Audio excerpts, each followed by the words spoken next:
So we often get asked, how could our clients learn to cope with bear markets?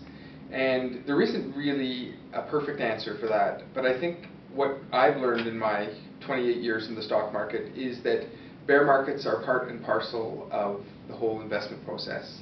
And so if we live as investors constantly in fear of what bad things might come, then of course that's going to paralyze people, and they will not stay involved in the stock market at all. And if you do a good analysis of history over a long period of time, the stock market's been a pretty rewarding place to be.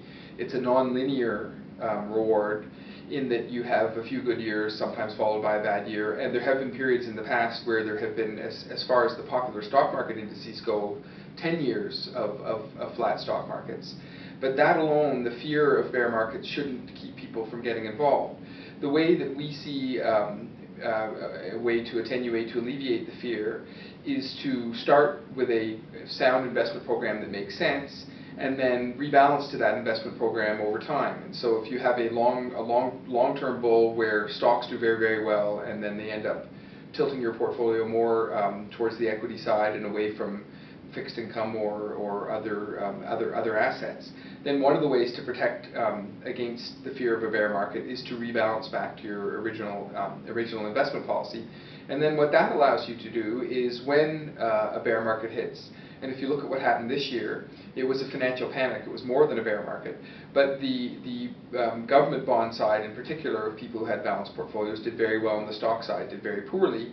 And then that would have provided the currency to rebalance and then participate in the very strong rally that's happened since March.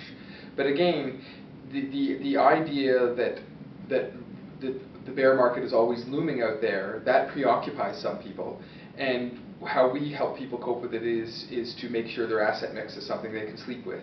And if the asset mix is something you can sleep with, and then the fluctuations in the stock market are something that you can live with, then the fear of bear markets should be lessened.